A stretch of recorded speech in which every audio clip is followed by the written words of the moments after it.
Hi అండి. ఇవాళ మన టాపిక్ వచ్చేసేసి organisms show variety in cell number, shape and size. So ఏ విధంగా మనం వీటిని విజువలైజ్ చేస్తాము? నార్మల్గా సైంటిస్టులు అబ్జర్వ్ చేసి లివింగ్ సెల్స్ని ఏ విధంగా చూస్తారు అంటే బై యూజింగ్ మైక్రోస్కోప్ అనమాట. మైక్రోస్కోప్లో different types of stains or డైస్ని యూస్ చేస్తారు. ఈ డైస్ యూస్ చేయడం వల్ల ఏమవుతుంది అంటే సెల్కి ఒక కలర్ అనేది వస్తుంది. సో మనం ఈజీగా వాటిని అబ్జర్వ్ చేయొచ్చు అనమాట. Different stains like ethidium bromide, for fluorescent వాటికైతే ఇథీడియం బ్రోమైడ్ యూస్ చేస్తారు. అలా కాకుండా ఇంకా మనకి కుమాసి బ్రిలియంట్ బ్లూ అని, కుమాసి బ్రిలియంట్ బ్లూ, ఈ విధంగా చాలా డైస్ ఉన్నాయి. సో వాటిని యూస్ చేసి మనం సెల్స్ని స్టెయిన్ చేస్తామన్నమాట. There are millions of living organisms. So మనకి లివింగ్ ఆర్గానిజమ్స్ మిలియన్స్లో ఉన్నాయి. And there are different shapes and sizes. అవన్నీ ఒక్కొక్కటి ఒక్కొక్క షేప్, ఒక్కొక్క సైజ్ ఉంటాయన్నమాట. సో ఒక ఆర్గానిజంతో పోలిస్తే ఇంకొక ఆర్గానిజంకి వేరియేషన్ అనేది ఎక్కువగానే ఉంటుంది. So their organs also vary in shape, size and number of cells. So చూడడానికే కాదు, వాటిల్లో ఉన్న ఆర్గాన్స్ కానీ సెల్స్ కూడా వాటి యొక్క షేప్లో అలాగే నెంబర్లో కూడా వేరీ అవుతూ ఉంటాయి. Can you guess the number of cells in a tall tree or in a huge animal like the elephant? So మీరేమైనా గెస్ చేయగలరా? ఒక టాల్ ట్రీలో కానీ ఒక పెద్ద యానిమల్ లైక్ ఎలిఫెంట్లో కానీ ఎన్ని సెల్స్ ఉంటాయో?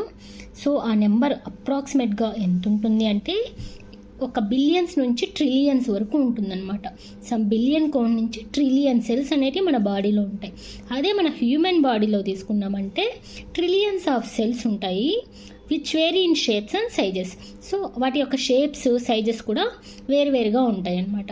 Different groups of cells perform a variety of functions. So ఒక్కొక్క గ్రూప్ ఆఫ్ సెల్స్ ఒక్కొక్క వెరైటీ ఆఫ్ ఫంక్షన్ని చేస్తాయి. ఇక్కడ మనం చూసామంటే ఫర్ ఎగ్జాంపుల్ హార్ట్ తీసుకుందాం. హార్ట్లో ఉన్న సెల్స్ ఎలా ఉంటాయి? మజిల్ తీసుకుందాం, మజిల్లో ఉన్న సెల్స్ ఎలా ఉంటాయి? సో దీంట్లో మనకు తెలిసి వచ్చేది ఏంటంటే హార్ట్లో ఉన్న సెల్స్ స్ట్రక్చర్ వేరేగా ఉంటుంది, దాంట్లో ఉన్న సెల్ నెంబర్ వేరేగా ఉంటుంది, వాటి సైజ్ వేరేగా ఉంటుంది.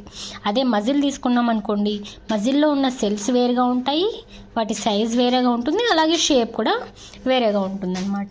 నెక్స్ట్ ఇక్కడ చూడండి, organisms made of more than one cell all call multi cellular. పేరులోనే ఉంది ఏంటి, మల్టీ అంటే మెనీ, సెల్యులార్ అంటే సెల్ అనమాట. సో మెనీ సెల్స్తో మేడ్ అయిన ఆర్గానిజమ్స్ని మనం మల్టీ సెల్యులార్ ఆర్గానిజమ్స్ అంటాం. The number of cells being less in smaller organisms does not in any way affect the functioning of the organism. ఈ సెంటెన్స్ మళ్ళీ చూడండి ఒకసారి. The number of cells being less in smaller organisms does not in any way affect the functioning of the organism. So ఏదైనా ఒక ఆర్గానిజమ్స్లో cells తక్కువగా ఉన్నప్పటికీ కూడా వాటి యొక్క ఫంక్షన్లో మాత్రం ఎటువంటి చేంజ్ ఉండదన్నమాట. ఫంక్షన్ మాత్రం అదే విధంగా క్యారీ అవుట్ అవుతుంది.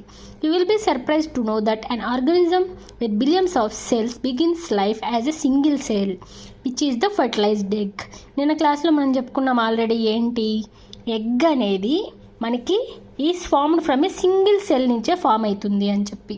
హెన్ ఎగ్ సింగిల్ సెల్ నుంచే స్టార్ట్ అవుతుంది. So it is not a big surprise to know that though it is a multicellular organism, life is going to start with a single cell అనమాట. So the fertilised egg cell multiplies and the number of cells increase as the development proceeds. So వాటి యొక్క development పెరిగే కొద్దీ number of cells increase అవుతూ వస్తాయి.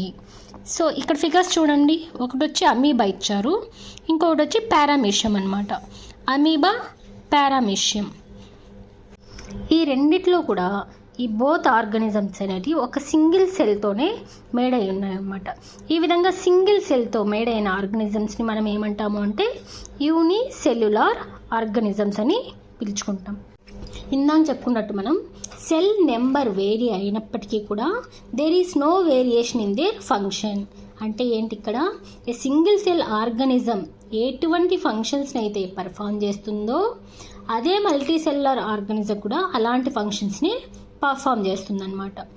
ఏ single cell organism like amoeba captures and digest food, respires, excrete, grows and reproduces. ఇక్కడ amoeba అనేది ఒక single సెల్తో made అయినప్పటికీ దాని ఆహారాన్ని అదే డైజెస్ట్ చేసుకుంటుంది, రెస్పైర్ చేస్తుంది, వేస్ట్ని ఎక్స్క్రీట్ చేస్తుంది, గ్రో అవుతుంది, అలాగే రిప్రొడ్యూస్ కూడా అవుతుంది. అలాగే similar functions are seen in multicellular organisms. ఇటువంటి ఫంక్షన్స్ మనం వి అబ్జర్వ్ ఇన్ మల్టీసెల్యులర్ ఆర్గానిజమ్స్లో కూడా ఇలాగే జరుగుతుంది.